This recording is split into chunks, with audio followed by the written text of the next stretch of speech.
চাঁদের আলোয় এক নিঃশব্দ রাত। দূর থেকে ঘোড়ার খুঁড়ের শব্দ শোনা যায়। কৃষকের বাড়ির সামনে এসে থামে একদল লোক। তাদের নেতৃত্বে জমিদার কালীচরণ। তার সঙ্গে রয়েছে কিছু লেঠেল, হাতে লাঠি ও তরবারি। ওই শঙ্কর, বাইরে আয়। ভীত কৃষক দরজা খুলে বেরিয়ে আসে। তার পাশে তার স্ত্রী ও ছেলে গঞ্জু দাঁড়িয়ে থাকে।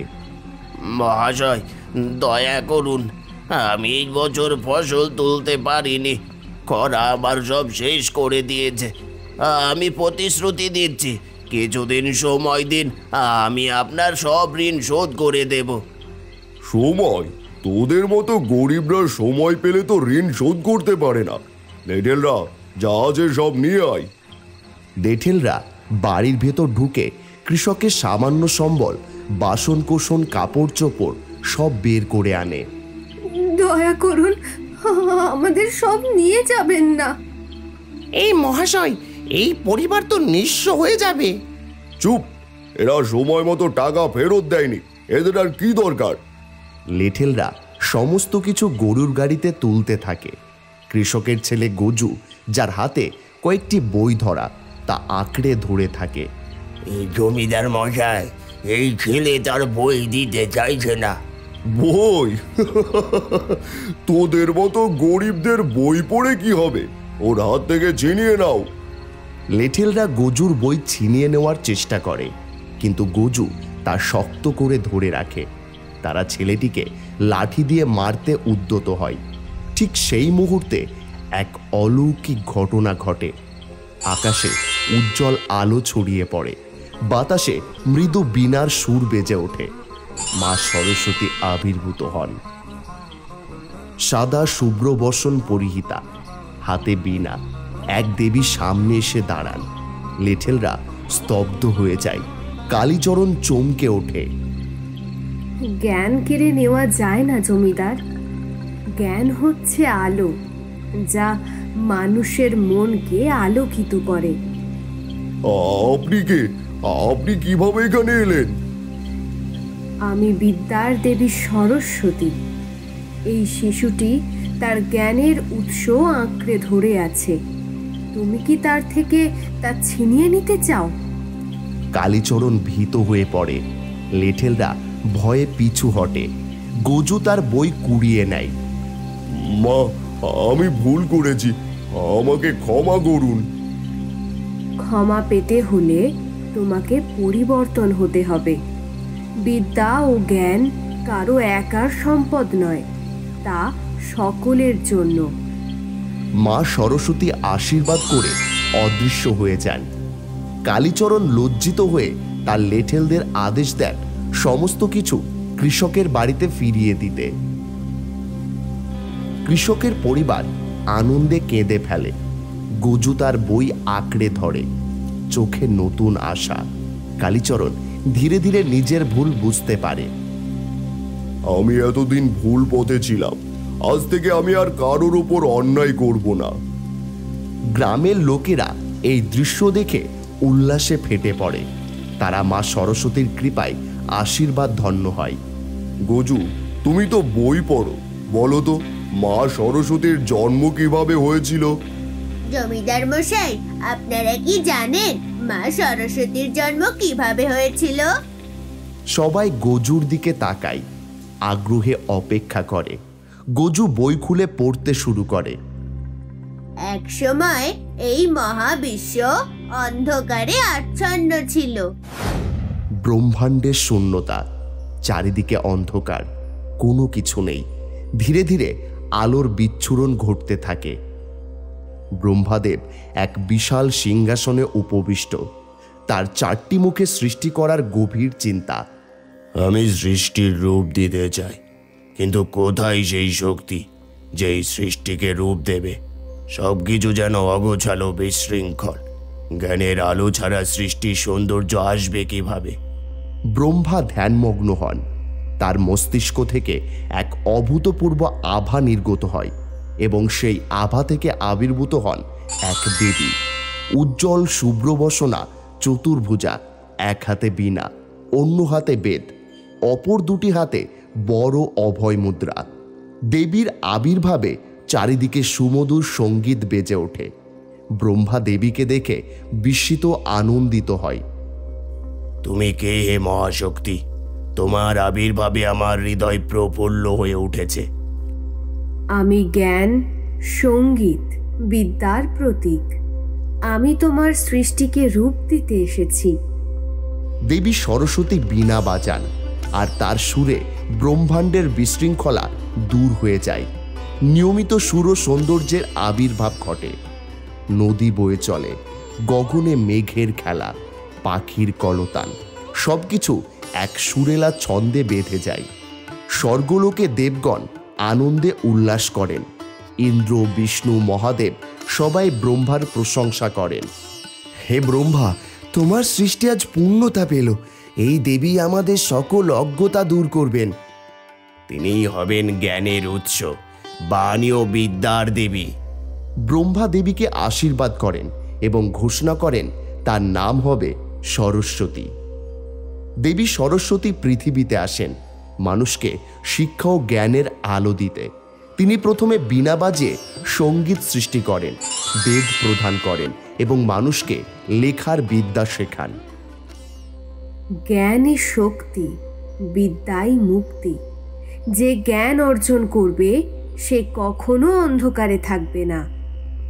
জমিদার মশাই, আপনারা কি জানেন মা সরস্বতীর পূজাকে বসন্ত পঞ্চমী কেন বলা হয়? সবাই আগ্রহ ভরে গজুর দিকে তাকায়। বসন্ত পঞ্চমী হলো সেই শুভ দিন যেদিন মা সরস্বতীর আবির্ভাব হয়েছিল।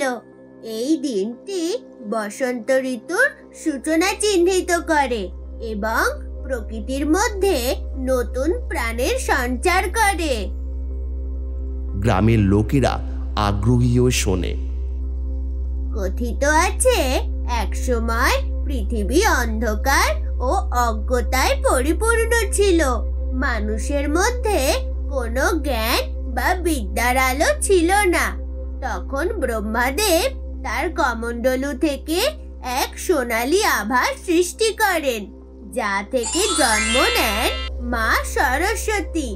তিনি প্রথমবারের মতো বীণা বাজান এবং সেই সুরে পৃথিবীর সকল প্রাণীর মধ্যে ভাষা ও জ্ঞানের সঞ্চার হয়। তাই তো বসন্ত পঞ্চমী শুধু পুজো নয়, এটি জ্ঞানেরও উৎসবও।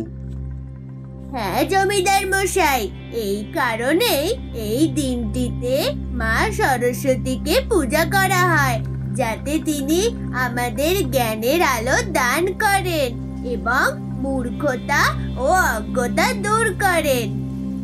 সরস্বতী ঠাকুর, যিনি জ্ঞান, সঙ্গীত, সাহিত্য ও শিল্পের দেবী হিসেবে পূজা করা হয়, তার স্বামী সম্পর্কে অনেকেই জানেন না। বিভিন্ন পুরাণ ও কাহিনীতে সরস্বতী ঠাকুরের জীবন সম্পর্কিত নানা তথ্য পাওয়া যায়। তবে সরস্বতী ঠাকুরের আসল স্বামী কে ছিলেন তা জানলে অনেকেরই বিস্ময় হতে পারে। আসুন আজকের গল্পে আমরা জানব সরস্বতী ঠাকুরের আসল স্বামীর পরিচয়। দেবলোকের এক পবিত্র স্থানে দেবী সরস্বতী একা বসে আছেন। তার মনে একাধিক প্রশ্ন ঘুরপাক খাচ্ছে। আমি তো সঙ্গীত, জ্ঞান, সাহিত্য ও শিল্পের দেবী, কিন্তু কেন যেন মনে হয় কিছু একটা অভাব আছে। আমার জীবন কি শুধুই এই সমস্ত জ্ঞান ও শিল্পের মধ্যে সীমাবদ্ধ থাকবে? আমি কি একা? এমন সময় ব্রহ্মাদেব এসে উপস্থিত হন। কি হয়েছে সরস্বতী? তোমার মন কিছুটা ভারাক্রান্ত মনে হচ্ছে। হ্যাঁ পিতা, আমি জানি আমি সঙ্গীত, সাহিত্য ও জ্ঞানের দেবী, কিন্তু কিছু একটা অনুভব হচ্ছে যেন আমি সম্পূর্ণ নই। আমার জীবন কি পূর্ণ হতে পারে না? তুমি যে সত্যিই পূর্ণতা চাও, তাহলে তোমার জন্য একজন উপযুক্ত স্বামী হতে হবে। সরস্বতী দেবী কিছুক্ষণ ভাবেন তারপর শিব ঠাকুরের কথা মনে পড়ে। সরস্বতী দেবী শিব ঠাকুরের কাছে যান। হে মহাদেব, আপনি তো সর্বজ্ঞ। আমি জ্ঞান, সঙ্গীত, সাহিত্য ও শিল্পের দেবী, কিন্তু আমার জীবনে কিছু অভাব অনুভব হচ্ছে। আপনি কি আমাকে সেই পূর্ণতা দিতে পারবেন? তুমি যে জ্ঞান ও শিল্পের দেবী। আপনি তো সর্বজ্ঞ মহাদেব। তবে আমি চাই এমন এক স্বামী যিনি আমার মতো সঙ্গীত ও সাহিত্য ভালোবাসেন, আমার সঙ্গে সমানভাবে জীবন কাটাতে পারেন। তুমি যদি সত্যিই আমার সঙ্গে থাকতে চাও, তবে তোমাকে এমন একজন স্বামী খুঁজে বের করতে হবে যিনি তোমার পছন্দের মতো। এমন সময় শিব দেবী সরস্বতীকে আরও একটি দিক জানিয়ে দেন। তুমি যদি নিজের অন্তরের দিকে মনোযোগ দাও, তবে তোমার আসল স্বামী তোমার মনের গভীরেই লুকিয়ে আছে। সরস্বতী দেবী তার অন্তরের দিকে মনোযোগ দেন। কিছু সময় পর তিনি উপলব্ধি করেন যে তার আসল স্বামী হলেন সেই শক্তি যে তাকে প্রতিদিন নতুন কিছু শেখায়, সৃষ্টির পথে নিয়ে যায়। এটাই তো আমার আসল স্বামী। এটি আমার জ্ঞান, সঙ্গীত ও শিল্পের প্রতি ভালোবাসা, যা আমাকে প্রতিনিয়ত এগিয়ে নিয়ে যায়। সরস্বতী দেবী তার জীবনকে নতুনভাবে দেখেন এবং সৃষ্টির পথে আরও এক ধাপ এগিয়ে যান। হ্যাঁ, আমি বুঝতে পারলাম আমার আসল স্বামী হলেন সেই শক্তি যা আমাকে প্রতিদিন নতুন কিছু শেখায়, এই শক্তি যা আমাকে জ্ঞান ও সৃষ্টির পথে এগিয়ে নিয়ে যায়। পুরাণ অনুসারে পৃথিবীর নির্মাণের সময় ব্রহ্মাদেব নিজের তেজ থেকে মা সরস্বতীকে সৃষ্টি করেছিলেন। এই জন্য মা সরস্বতীকে ব্রহ্মাদেবের কৃতি বলা হয়। বিদ্যার দেবী সরস্বতী এত সুন্দর ছিলেন যে ব্রহ্মাদেব তার সৌন্দর্যের প্রতি মুগ্ধ হয়ে গিয়েছিলেন। উনি দেবী সরস্বতীকে নিজের অর্ধাঙ্গিনী বানানোর মন বানিয়ে নিয়েছিলেন। দেবী সরস্বতী এটি বুঝতে পেরে ব্রহ্মাদেবের কাছ থেকে বাঁচার চেষ্টা করেন, কিন্তু শেষ পর্যন্ত তাকে ব্রহ্মাদেবের সাথেই বিবাহ করতে হয়। ব্রহ্মাদেব আর দেবী সরস্বতীর একটি পুত্র সন্তান হয়েছিল, যার নাম ছিল মনু, যিনি সনাতন ধর্ম আর বেদের নির্মাণ করেছিলেন। আমরা জানি মা সরস্বতী সবসময় জ্ঞান, শক্তি এবং নৈতিকতার প্রতীক। তার বাহন হংসের মধ্যেও রয়েছে এক বিশেষ গুণ। আজ আমি আপনাদের সেই গুণের কথা বলবো। মা সরস্বতী হংসের ওপর বসে আছেন। মা সরস্বতী একটি বীণার সুর তুলছেন এবং হংস শান্তভাবে তার পাশে বসে রয়েছেন। মা সরস্বতী বলেন, জ্ঞানই জীবনের প্রকৃত আলো, আর এই জ্ঞান আমাদের জীবনে শান্তি, নৈতিকতা, প্রেম এবং সামাজিকতা আনে। হংসের মধ্যে রয়েছে সেই অমূল্য গুণ যা আমাদের শিখতে হবে। হংস একটি পাত্রে দুধ এবং চিনি মিশিয়ে রেখে যাচ্ছে। হংস শুধুমাত্র দুধ খাচ্ছে, পানি ছেড়ে দিচ্ছে। হংসের একটি বিশেষ গুণ রয়েছে। যখন তার সামনে দুধ এবং পানি মিশিয়ে রাখা হয়, সে শুধুমাত্র দুধ পান করে, পানি ছেড়ে দেয়। এই গুণ আমাদের শেখায় যে আমাদের জীবনেও শুধুমাত্র সঠিক জ্ঞান গ্রহণ করতে হবে এবং অজ্ঞতা বা অবগুণকে এড়িয়ে চলতে হবে। হংস শান্তভাবে আকাশে উঠছে এবং তার পাশে মা সরস্বতীও বীণার সুরে মগ্ন। হংসের সাদা রং আমাদের শেখায় যে বিদ্যা অর্জন করতে হলে আমাদের মনকে শান্ত এবং পবিত্র রাখতে হবে। শুধুমাত্র তখনই আমরা জীবনের সঠিক পথে চলতে পারবো। হংসের মতো আমাদের মনও একাগ্র এবং পবিত্র থাকতে হবে। তখনই আমরা জীবনে সঠিক জ্ঞান অর্জন করতে পারবো এবং নিজের লক্ষ্যে পৌঁছাতে পারবো। হংস একটি উঁচু পর্বত শিখরে উঠছে এবং তার পাশে মা সরস্বতীও শান্তভাবে বসে আছেন। হংস অন্যান্য পাখির তুলনায় সবচেয়ে উঁচুতে উঠতে সক্ষম। এটি আমাদের শেখায় যে যারা জ্ঞানী হন তারা জীবনের সমস্ত বাধা অতিক্রম করতে সক্ষম, আর যারা বুদ্ধিমত্তা অর্জন করেন তাদের পরমহংস বলা হয়। যত বেশি জ্ঞানী হবেন তত বেশি আপনি উচ্চতায় পৌঁছাবেন। তাই আমাদের সবার উচিত হংসের মতো জ্ঞান অর্জন করা এবং জীবনের পথে এগিয়ে চলা। আপনাদের যদি এই ভিডিওটি ভালো লেগে থাকে তাহলে লাইক, শেয়ার আর সাবস্ক্রাইব করতে ভুলবেন না কিন্তু। ধন্যবাদ।